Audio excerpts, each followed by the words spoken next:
When I moved to New York City in 2007 from upstate New York, I had big dreams and big expectations for what my life would be like living in one of the most famous places on earth. But I quickly realized within a short period of time that living in the Big Apple is nothing like what I expected it to be. I thought that everyone was rich, life would be like a movie, and that everything was 15 minutes of each other. I also thought that New Yorkers were rude, and that going out at night would look like a music video, and that Times Square was the coolest place on earth. Now, as I reflect on the last 14 years that I've lived here, I can now say that some of my expectations were true, but most were incredibly wrong. In this video, I'm going to share what it's really like to live in New York City today. Now, before I get into it, if you enjoy this video, please give it a like and subscribe so I know to make more videos like this. Now let's get into the unfiltered truth of what it's like to live in New York.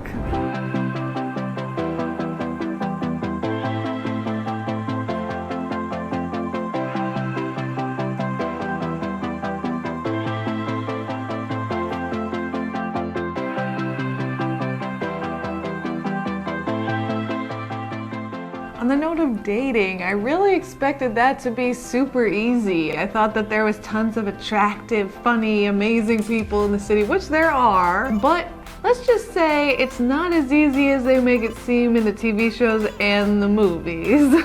So listen, how many times am I gonna have to touch you on the arm before you ask me on a date? Well, let's try one more. There you go, St. Ernie's, 8 o'clock. Be there. The reality is that, I don't know how else to put it, from my single friends, they say dating is a nightmare here. That's right. I have no money. I'm not funny. I live in a studio apartment with 2 other guys. And I'm pretty sure I'm infertile. Before I married Louie, we've been together 10 years, I did experience a tidbit of the dating scene in college for about 4 years-ish. And it was extremely challenging, I will tell you that, because it seems like the problem with dating in New York is that everyone's extremely competitive and they're all looking for the next best thing. So people don't really commit that easily, is from what I've experienced and heard from friends. It is the city that never sleeps. Now, is this one true? Absolutely. That is probably the most true thing, and that is the reason why I love New York. Because there's no other city that you can literally go see a Broadway show, have dinner in a rotating restaurant, and order sushi at 4 a.m. all in the same day. And that is what makes New York special. There's so much going on here all the time. In fact, so much going on here that sometimes it can be a little bit overwhelming trying to organize your life. And since there's so much going on here, it's really easy for that to feel overwhelming. So much of my focus on this channel has been sharing fun things to do in New York with you, whether that's the next best restaurant, bar, event, what have you. And there hasn't really been an easy way to keep track of that until recently with Q. This is a new social calendar app that allows you to follow all of my content and my favorite things to do in the city and integrate that right into your schedule so you never miss a beat. Now, you can create your own calendars and share it with friends. It's integrated with tons of different entertainment sites like Netflix. And with my events calendar in New York, I'm going to be putting the coolest things happening in the city. So by following it, you're going to be notified first of what's happening, what I love, and hopefully what you'll love too. So all you need to do to follow me is simply click on this icon and type in Sarah Funky, and you'll see my 2 calendars pop up. The first one is my content calendar. All you have to do is just simply hit follow, and you'll be notified of all of my upcoming content that's coming out very soon. The other cool calendar is my NYC happenings calendar. This will tell you all about the current things happening in the city. But also, you'll be notified of the videos that I will be releasing in advance. So you'll know what videos are coming out, and what's cool about that is you'll get the opportunity to influence what I cover in my videos. So if I'm doing a guide on the Bronx, you can actually make suggestions on places I should go. It's an easy way to make plans in a fun and shareable way.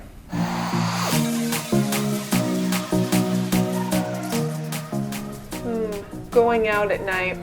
You know, I always thought it would be like one of those music videos you see on MTV. Not so much. I also thought you could have a fun night out for like $50. So what's the reality of going out at night? Well, I'm gonna give you all the tea with this one because I have a lot to say. The main thing is if you wanna go to a club like the ones that you've seen in music videos or just that you've seen in movies, expect to probably not get in unless you have a promoter. I always thought, like being in my 20s, that it would be easy as a girl in your 20s to like get into a club in New York, but that's not necessarily true. I have a whole video on going out in New York and I have a promoter that you can use in that video, so if you're interested, check that out. Because if you don't have a promoter, what will happen is they're gonna make you wait outside so it looks like the club is like really cool. Excuse me. See you later, Greco. Later, Richard. We're gonna go wait in line. Maybe we'll hang out later. There's no chance of that happening. Sounds good. And then you probably have to pay an exorbitant entry fee, most likely $50 or more. And let's say you did get the promoter, that's when it's like the most ideal scenario ever because everything is free. It's so cool. But if you don't have the promoter, you're probably going to be spending several $100s on a night out. Then if you want to buy drinks in the club, a drink in the club is around $20 normally, and it's not good. Like a rum and coke is about $20 and it's mainly ice, and it's not good. So that's the reality of going out in New York. The moral of the story is get a promoter, get a promoter, get a promoter, get a promoter, otherwise you're not getting into a club.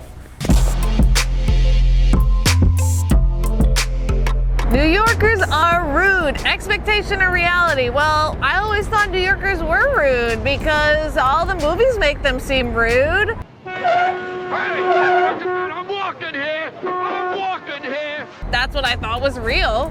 Is that the reality though? Luckily, this is one of the things that is not true. In fact, most New Yorkers are really friendly and they're willing to help you. I think that what happens is that we are very direct. We kind of just get straight to the point, and sometimes that can be interpreted as being rude, but just know that we're not being rude. It's just that we don't have a lot of time on our hands most of the time, so we just get straight to the point. And if you need help, please ask us because we are willing to help you.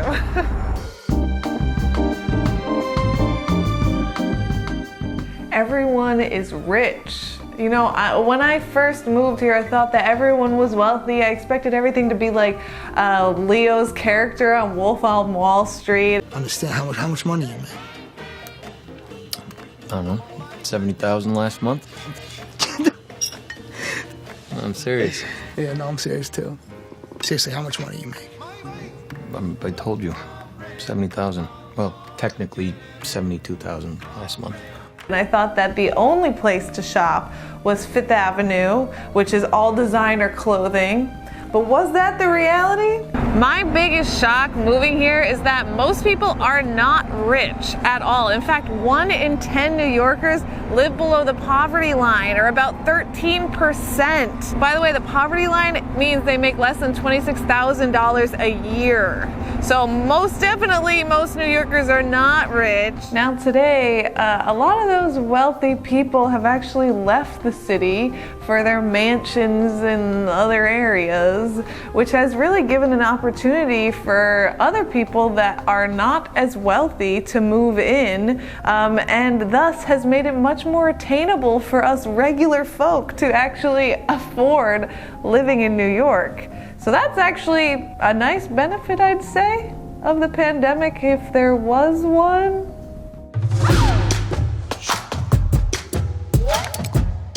Now let's talk about careers. My expectation was that I would be able to find like my dream job and be able to make all these important decisions right out of college and just live the life in New York. I mean, you remember the movie 13 Going on 30? I mean, from anything we've ever done. And I know you might hate it and think I'm completely crazy. Well, that main character, she was practically running a magazine by the time she was 30. So I figure, well, that's normal. I could totally do that in New York too, right? Not so much.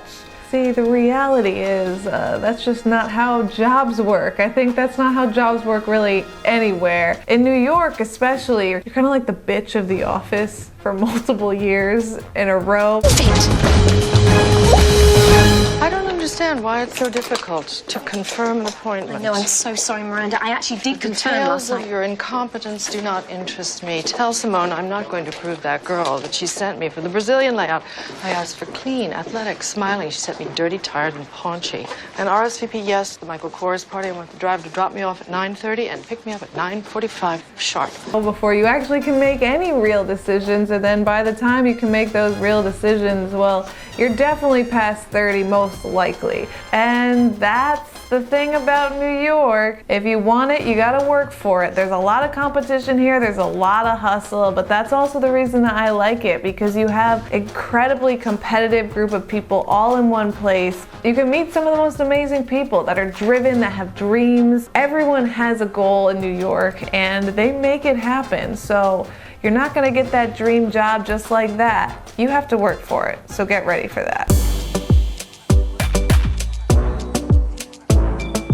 I thought that finding an apartment would probably be easy and that you could just look on Street Easy and simply choose a location that you thought was really great. Decide if you want to message the people, message them, and then maybe see the apartment a few days later and it would be not a problem getting that ideal unit.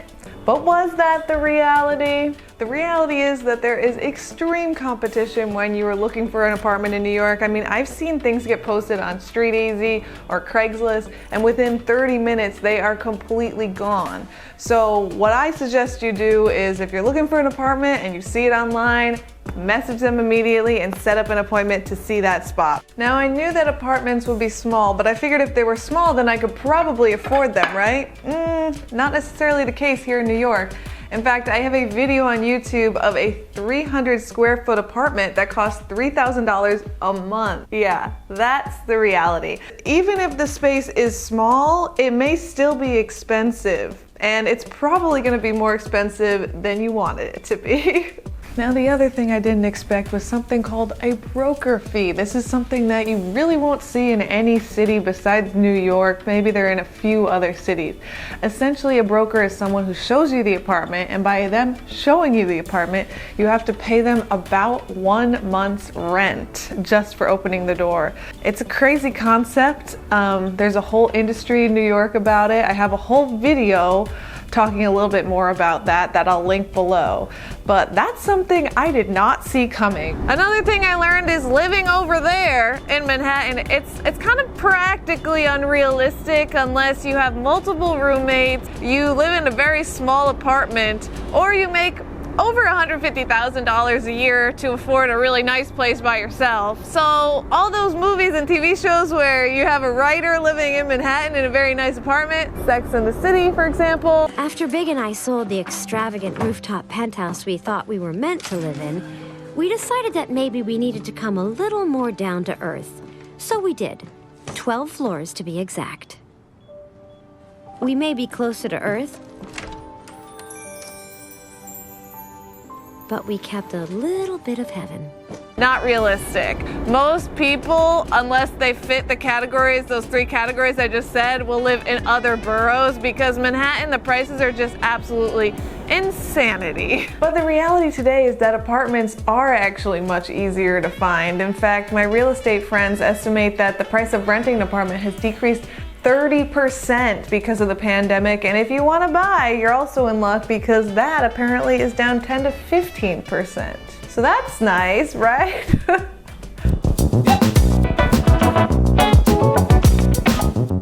Everything is close together. Expectation or reality. Well, let me tell you what, when I moved here, I thought I could get to most places within 15 to 30 minutes and that I could go to multiple boroughs within a day. I also thought most New Yorkers hail a cab to get places. Well, what was the reality? This is not necessarily true. In fact, going from one side of the city to the other can actually take more than 2.5 hours. And this is one of the reasons why I am late all the time. It's one of my biggest problems because I'm always underestimating the amount of time it takes to get places. Another misconception I had was I thought that when you get right off the subway, you would be right in your location and you wouldn't have to walk. False. That is not how it is. A lot of the time you'll get off the subway and then you have to walk like a half mile or a mile to the actual location. There's a lot of walking here, a lot of walking, which is why a lot of New Yorkers are very slim, I think, because we're constantly walking everywhere. That's the reality of New York.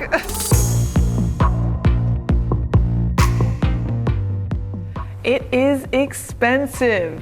Expectation or reality? Well, thanks to all the movies, I did think that it was possible to live in a nice apartment on a small salary. Like in Sex and the City, she's a writer and she lives in a pretty good apartment in Manhattan. I realized very quickly that I had no idea what expensive really meant. So the reality is it is expensive, but there are ways to make it less expensive. In fact, I have a whole video on free things to do in New York, and I have a whole video on ways to save money if you're living in New York. So just because you live here doesn't mean you're going to be spending thousands and thousands and thousands of dollars all the time. You can make it cheap, which is the cool part about New York. So the moral of the story here is there are ways to save money. The fastest way not to save money is to only spend your time in Manhattan. If you spend your time outside of Manhattan, you can get really good deals. Like sometimes you get better deals than in other places, like in other states and other countries. It's pretty incredible. So yeah, New York's expensive, but it doesn't have to be. Now, though many of my expectations were not met living in New York, they were met in different ways, and to this day I've spent 14 years living in New York City, an entire lifetime living in New York State, and I can't imagine living anywhere else. And as someone who's traveled the world and lived in over 20 countries, I can honestly say I'm happy to call New York home, and I don't plan on changing that anytime soon. So if you enjoyed this video, please give it a like and subscribe, because I make all types of videos about my life in New York and things to do in New York. So I'll see you next time. Bye.